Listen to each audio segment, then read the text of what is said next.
Hey everyone, welcome back to the Lifestyle Lifters show. So here we are, the first episode of 2023, episode 46. I'm creeping up on the 52, which will be the 1 year anniversary. So sometime in February, I would imagine. And obviously, because we're at the start of the new year, what do you think is the most common goal, or the most common New Year's resolution, should I say? Either improve your overall fitness, and I think as well, just giving up cigarettes. They're like on the top two list. So today we're going to focus on how to get in the best shape possible and improve your fitness in 2023. So I want to dive right into it. And the first step is to actually have a plan. Have a plan in place. So, for example, if you're just going to say, I'm going to work out 4 times a week, sure, you're going to work out 4 times a week. That's the baseline. But what's the actual focus? Do you have a plan of action, or is it just a case of going to the gym, trying out an exercise you saw on Instagram that day, doing it that week? Next week, you go into the gym the same day, you saw a different workout, a different exercise in IG, you try that out. Okay, so just show up with a plan, first of all. Gym confidence, it's still a big thing today. And for example, I would have lacked a lot of gym confidence even starting out. And sometimes when I go to a new gym or a new environment, but I always say it, the worst gym sessions are the ones where you have the intention of doing everything and you think it's going to be this amazing workout, but you don't have a plan in place. And you show up intending to do everything and you walk around mindlessly and you end up doing fecking nothing. And you look at your clock and it's like 45, 60 minutes gone. And what have you really done? So the first thing is to get the best results possible this year. Have a plan in place. What is the focus? So for example, currently working with Simon and Siobhan, two clients of mine, and they have been training in the gym consistently now for the last 18 months. And they were doing it 3 to 4 times a week, but they were focusing on some of the wrong stuff and not really doing the right stuff. And just they were showing up week by week and maybe would have done a bit of strength work at the start, maybe some core work, and then like finish with a bit of cardio and stuff. But they were doing that for 18 months and they hadn't really seen any changes. So it's not just enough to show up. Obviously, showing up is important, but when you do show up, have a plan in place. What is the actual focus? What are we working on here? And then monitor that progress. Is it working? Are we seeing results? Great. Let's keep moving. Let's continue it on. If it isn't working, have you given it enough time? Is there a process that you can rely on that you're actually following? All of these things need to be catered and just taken into account, but it all starts with having a plan. So a nice way to have a plan is, first of all, divide your year up into like four quadrants. We'll say four 3 month quadrants. So for the first 3 months, for anyone who works with us in our transformation program, I would say 80% of our clients, the number one goal is actually fat loss and dropping weight and or just losing fat. So for the first 12 weeks of the year, if that's something similar that you'd like to work on, maybe up until Paddy's Day, I'm going to focus on a fat loss phase. Okay.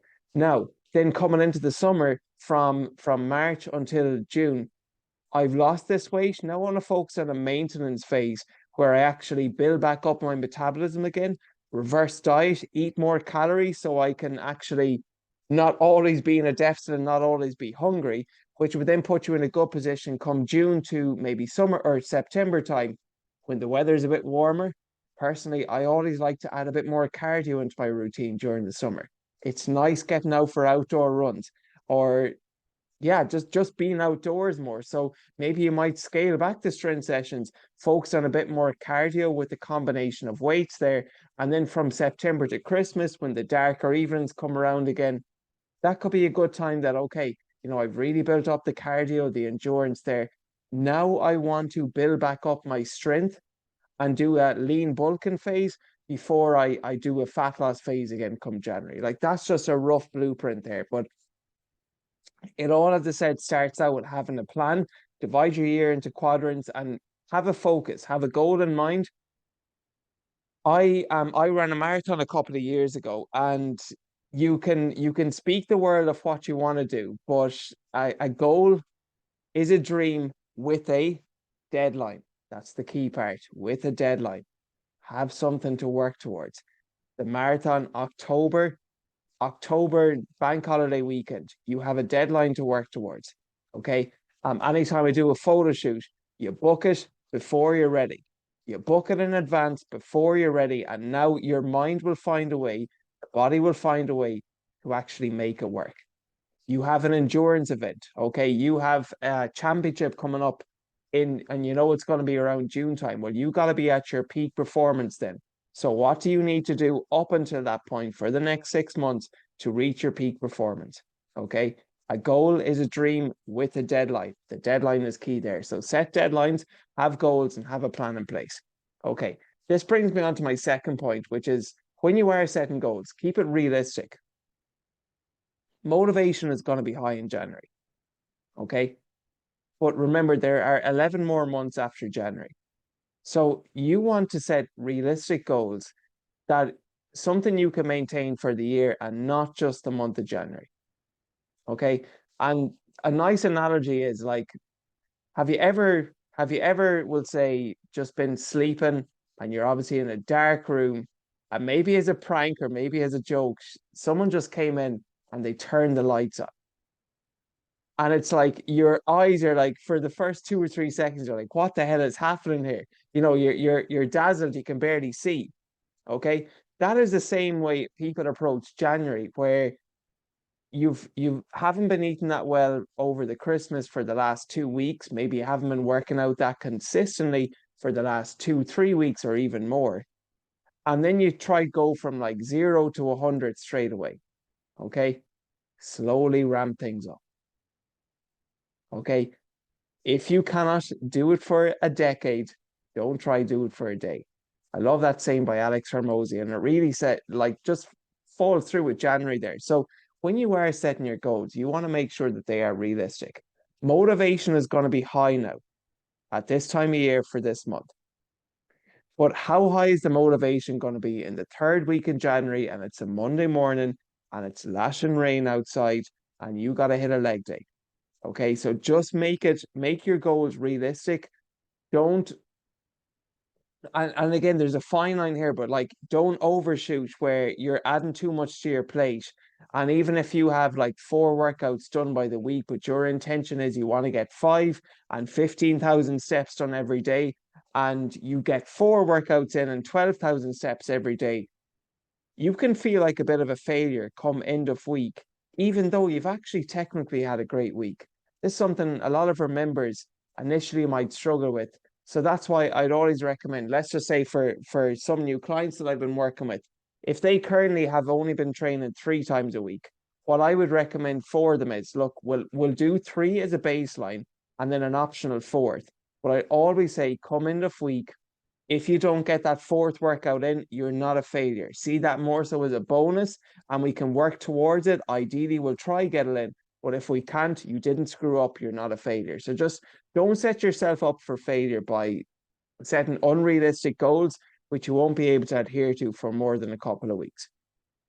All right. So what are some goals that you can have in mind? So a goal weight. You'd like to reach a goal weight by insert time frame here.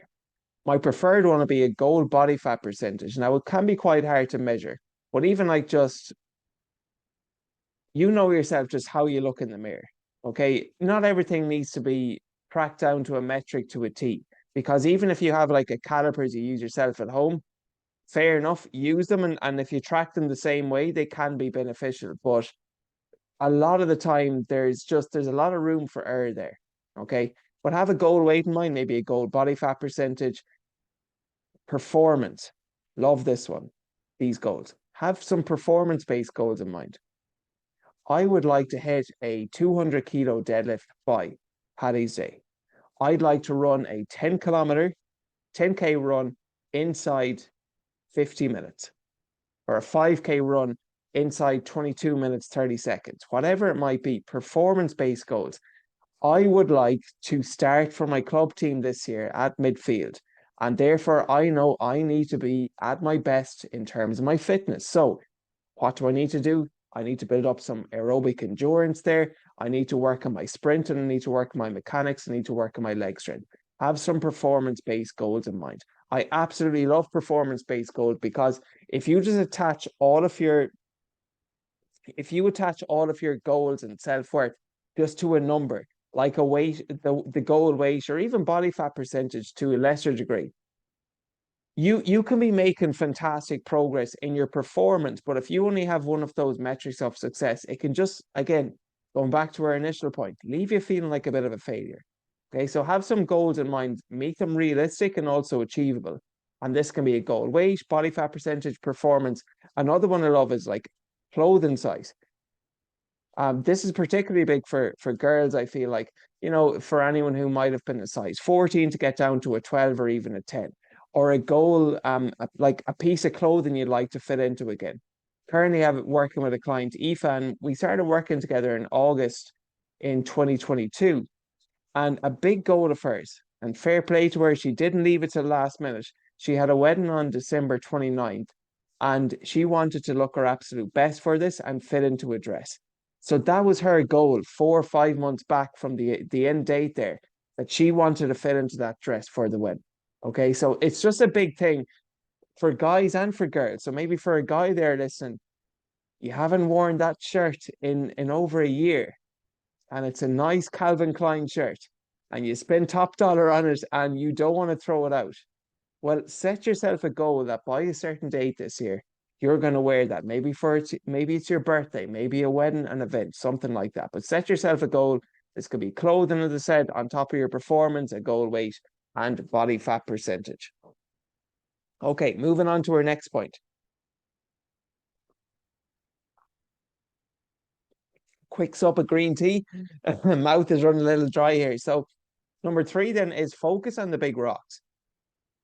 So, when people look at, you see it all the time, and I made the exact same mistake, starting out in the gym.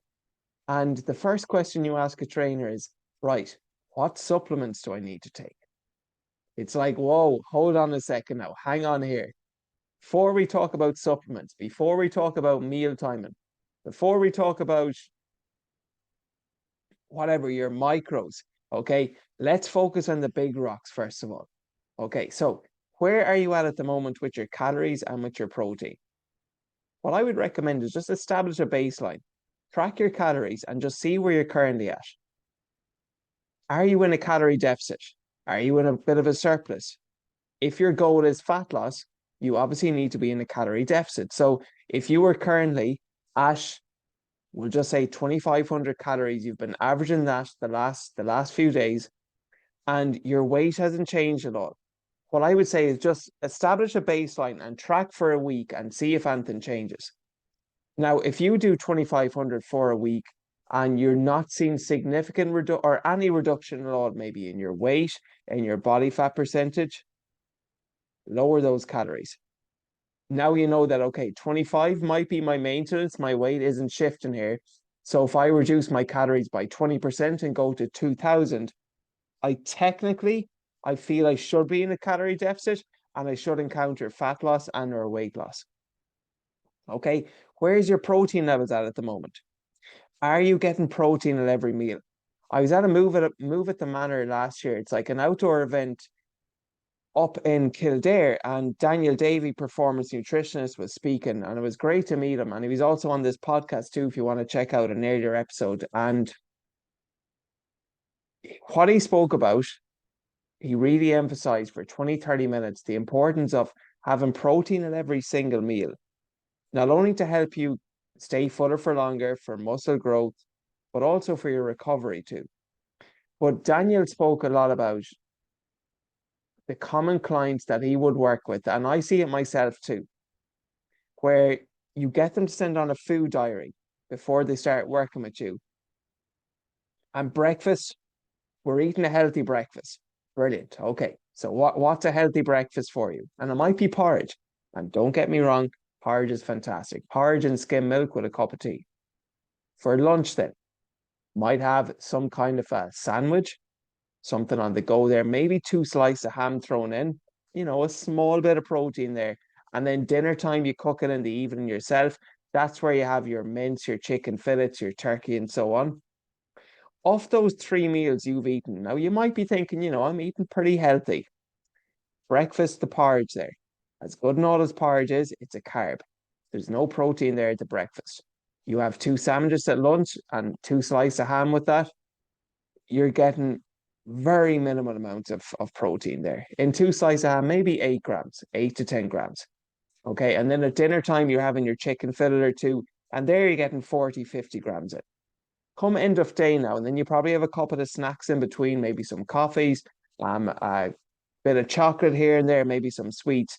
Your daily protein intake, if that's your current nutrition, could be something like 60 grams, which is not enough for pretty much anyone, I'm sure, listening to this podcast. So ideally, you want to be aiming for about 30, 40 grams of protein per meal. Okay, let's just say 40 grams spread across 3 meals a day. If you have 4 meals a day, well, then it might be 30 grams, but at least like 30 to 40 grams of protein per meal is a good baseline. So what does that look like in terms of your breakfast? You want your porridge, have your porridge, okay? But why not add some Greek yogurt there? Let's add 300 grams of Greek yogurt, 0%, that's 30 grams, and two eggs, 42 grams of protein there. Or you might have and egg whites and some Greek yogurt or a protein shake. You might put a scoop of protein into your porridge. That's 20 grams. Two scoops is 40 grams. 20 grams of protein in the porridge, 20 or 200 grams of Greek yogurt on the side. Smoked salmon, having maybe 200 grams of smoked salmon or 100 grams of smoked salmon. That's about 25 grams of protein. And again, I feel like I'm repeating myself here, but Greek yogurt are fantastic there for breakfast. Egg whites are really good. Protein powders, overnight oats, all of these options there. And there is a small bit of protein in porridge, but it wouldn't be a source of protein. It's a carbohydrate food. But ideally, get your 30 to 40 grams of protein per meal. For lunchtime, this might be you have a bowl of soup. Let's add some chicken to that soup. If you are going to make your lunch yourself, use last night's dinner as today's lunch. So use the chicken stir fry that you cooked last night, and that's going to be your lunch for the following day. And then for dinner time, you can either cook it, get it prepared. I mean, Nutri-Quick are fantastic there. You get 40 grams of protein in one of those meals, 380 calories, 400 calories per meal. Like they're quick and convenient there if you're someone who works on the go and you're busy. But ideally, you want protein in every single meal. Okay, so that's definitely one of the big rocks, your calories and your protein. Now, what else are we talking about in terms of big rocks? Your food quality. What you eat is important, but also the makeup of those calories. And food is more than just a number. It's much, much more than that. You want to be thinking, how will this food make me feel? Okay. And if you have performance-based goals in mind, performance isn't just associated with field athletes. Performance could be in the gym as well. Performance could be at work. You have a meeting, big meeting you got to take. You are going for a promotion and you've got an interview. Do you want to be feeling crappy and with a lot of brain fog and not being able to think clearly because you've just had, Rice Krispies for breakfast and a white bread roll for lunch there versus someone who, had a good quality lean source of protein at breakfast, maybe some egg whites there thrown in, and you had a salad bowl there at lunchtime. Okay, so you want to be thinking about how the foods you're about to eat, how do they actually make you feel? And what I do in my notes on my phone is I keep a running record of certain foods, and I just know that they don't make me feel good. Okay, so I'd recommend you to do the same. For example, even I don't drink a whole lot of tea, but if anyone makes me a tea and there's whole milk in it, I just won't feel that good after it. I know that myself. Okay, so milk and dairy don't always agree with me and sit with me that well.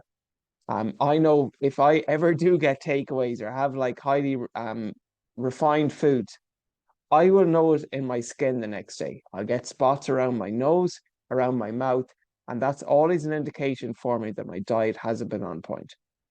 So what I'm really getting at here is you want to focus mostly on single ingredient whole foods. What are whole foods? You go to a supermarket, you don't need to ask at the counter, what are the ingredients of this apple? What's in this 100% Irish organic chicken fillet? It's 100%, it doesn't have any ingredients. Whereas something like apple juice, there might be trace of an apple in there, but it's also got a lot of other added ingredients there too.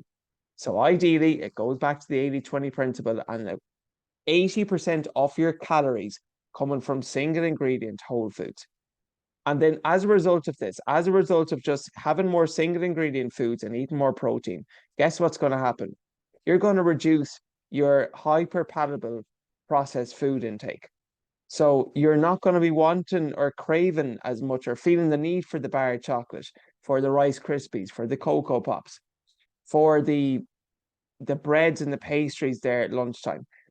Because if you're having protein at every meal and 80% of those calories are whole foods and some veggies and fruit thrown in there as well, guess what? By adding more of those stuff, you're going to reduce more of the processed foods, which can, add an extra 500-600 calories unknown to you. Okay, so focus on food quality, calories and protein are important. So back to still on point number 3, what are some of the other big rocks? Obviously, strength training. Pursue strength and do not be afraid to lift heavy. When anyone says they want to tone up, what gives your body that shape in your tone? It is not your bones, it is muscle in the absence of body fat. How do you build muscle? You build muscle by lifting weight. So don't be afraid to lift weight. Okay. If there's ever an argument for lifting weights, I heard Joe Rogan say this once, and it's so true. You get to eat more food and not get fat. Or at least reduce the likelihood of gaining weight. Why is that so? Because when you focus on pursuing strength and building muscle is more metabolically active than fat. What does that mean? While you are resting, the more lean muscle that you have, the more calories you burn at rest. Okay? So therefore, by adding more muscle to your frame, you're going to increase your overall number of calories that you can eat per day, and your baseline is going to increase because you've got more lean muscle mass. That's why two individuals who are both 80 kilos, if they were both on the same 2,500 calorie diet, but one of the guys had 10% body fat, a lot of lean muscle there, the other guy had 20%. The guy at 20% and the guy at 10%, they will likely have different results at the end of, let's say, 4 weeks from eating the same number of calories. Why? Because the more muscle you have in your frame, the more calories you will burn while you rest. Okay. So, for example, when I finished my dieting phase a few years ago, after my photo shoot, I built back up my metabolism. I reverse dieted out of my cut, and I built back up my maintenance from probably, I say it was maybe 2,800 at the time. I built my maintenance from 2,800 to 3,200, 3,200 by slowly, sporadically increasing my calories and focus on pursuing strength again. Which means now for me, if my maintenance calories are 3,200 and I want to do another cut, if I reduce my calories by, let's say, 25%, okay, what's that? 8, 16, 24, 32. I'm in a calorie deficit and doing a 25% cut at 2,400 calories. Now, being like 2,400 calories, that's not nearly as difficult to lose body fat compared to someone whose maintenance calories are at 2,000 because you've been a chronic dieter for the last few years and you want to do another cut and you've been at, you got to go 25%. So you're going to go down to 1,500. That's why it's important to pursue strength to build back up your metabolism, especially after a dieting phase, so that even if you do go back into another cut again, it's going to be much, much easier for you. Okay. So you've got your calories and protein, you're focusing on pursuing strength. Then others, some big rocks as well. Obviously, steps are important, increasing your NEAT. Okay. So just setting when we come about realistic goals there, having a daily step goal is so important and so easy. I have a non-negotiable that 10K is my minimum. Okay. Why 10K? I like that number. That's my baseline. So what I usually do is I go for a fasted morning walk. You'll obviously wrap up some steps there in your workout itself, and then I just try go for a 5 or 10 minute walk after every single meal. In a 10-minute walk, you'll probably average 1,000 steps. 4 meals a day, that's 4,000 steps. And then you might go, you'll rack up a couple of extra thousand just throughout the day during your workout. And it's not that hard at all then when you add all of those up. to get your 10K in. But regardless of what your number is, I would establish a baseline of maybe 7,500. Okay. Other big rocks include your sleep. So aiming again for, try to get at least 6 or 7 hours sleep in minimum, and your water intake too. Drinking more water. First thing in the morning, what I recommend is to scull back some water there. Pint of water. I always bring it to bed with me. I always start my day with hydration. Okay, so important. All right. So moving on, the fourth point then of getting the best results possible in 2023 is if you do and run into a plateau, change it up. Okay. Now, first of all, what I will say is be sure you've been following a program consistently before you think you're in a plateau. So, for example, I declined Frank there, and he'd been making fantastic progress, but he was attaching all of his progress just to the number on the scale. And after a couple of weeks, he would have lost 4 kilos in maybe 5 to 6 weeks.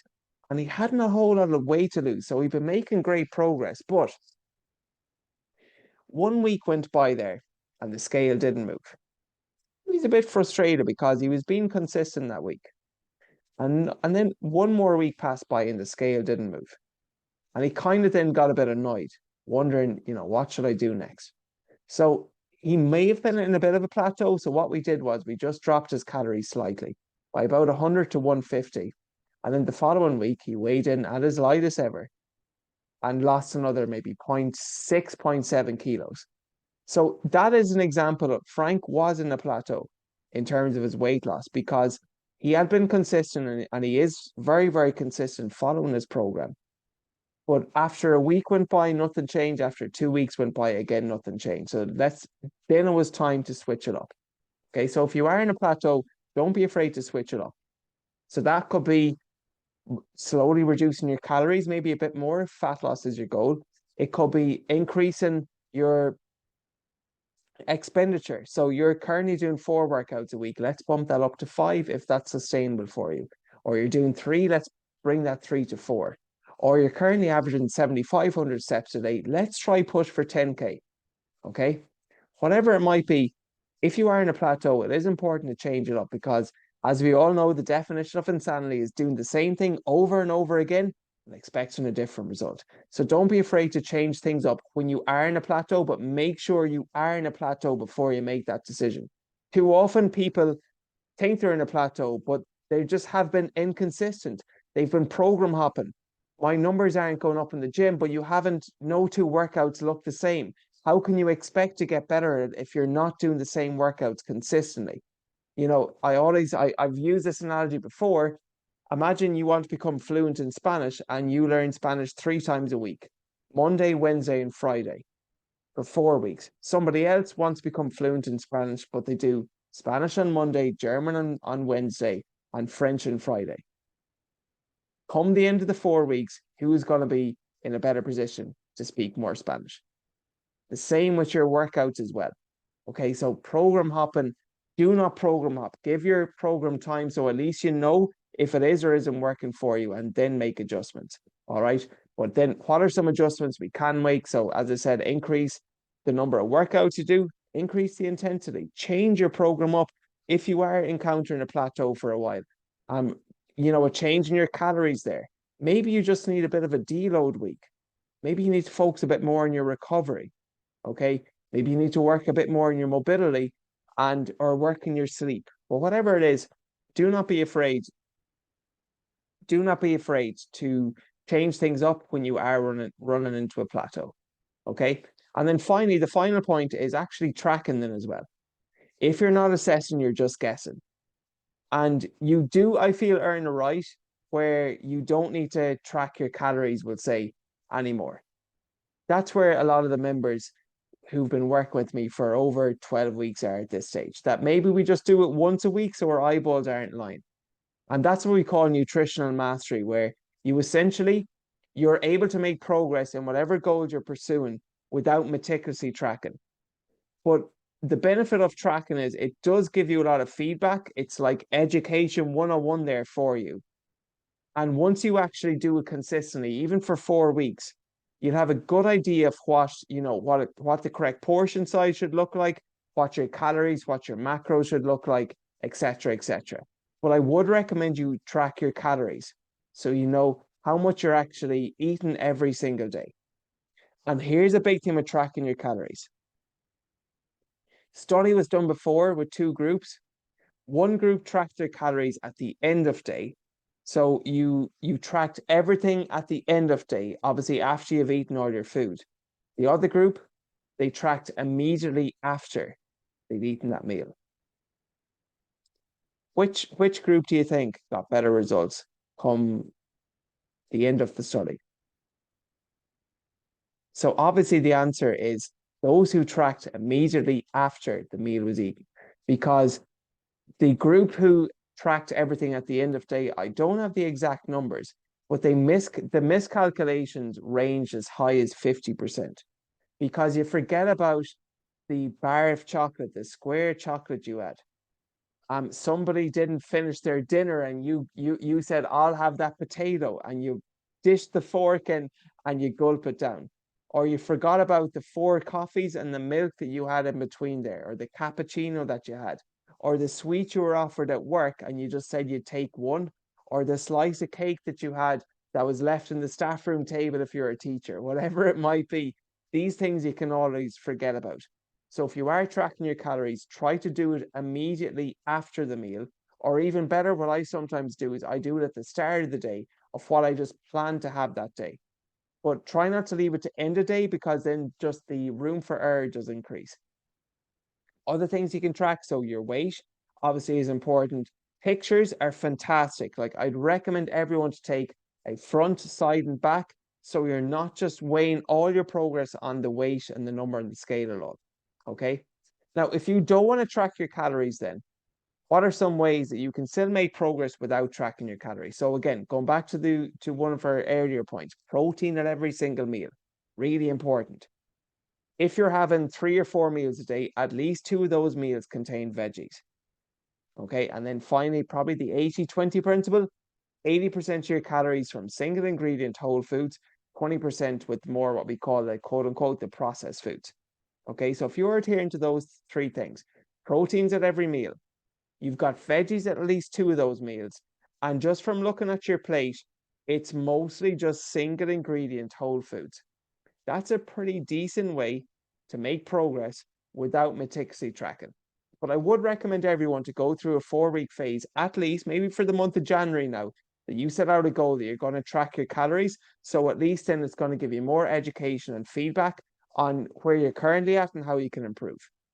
All right, so just to summarize everything we spoke about so far, so how to get the best results possible in 2023, start out with a plan. Have a plan in place. What is the big focus? Divide your year into quadrants and take it from there. Set realistic and achievable goals. Okay, this could be a goal weight, body fat percentage, a goal performance you want to achieve, or a clothing size you want to fit into. Then focus on the big rocks, your calories, your protein, your food quality there, strength training, getting some steps in, your sleep, your water intake. All of these things are important.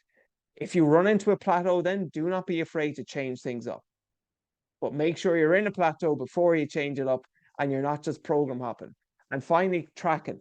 If you're not assessing, you're just guessing. So have a look at your calories, track your macros, your weight, your pictures. These are all fantastic tools to get the best results possible. Now, of course, these are all general tips. If you would like more one-to-one support and customized support on how to get in the best possible shape in 2023, then my transformation program, as of recording this, is currently launching. Okay, so if you want to build your best ever physique, drop some stubborn belly fat, and transform your body in as little as 3 hours a week, then just send me a message on Instagram. You can just message me 2023 best results possible, or transform, or something like that. Or you can fill out the application form. You should see it here in the show notes or in my bio if you would like more information on working with me on a one-to-one basis. If you would just like something to ease you into January and start out, I'll also post the links in the show notes for my free 7-day fat loss accelerator. And these are some fantastic habits that you can implement over the course of a week. And I've had some people lose up to 10 pounds by following just this blueprint here. So I'll post the links for the show notes there in the for the Fat Loss Accelerator as well. Again, as I said, if you want more custom one-to-one support, shoot me a message on IG. I'm at Mac Lifestyle Fitness.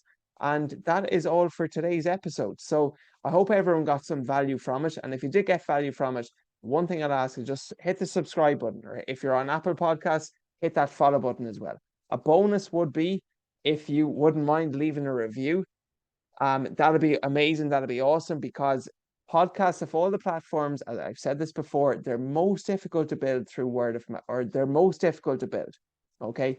So word of mouth, listeners like you, spreading the word, spreading the gospel, that is how we grow this thing and help even more people and impact more lives. So, all right. So if you did get value from the show, please just pay it forward or shoot me a message on IG and let me know how you found this week's episode. All right. So that is all for this week. Hope you enjoyed the show. And until next week, hope everyone has a great week.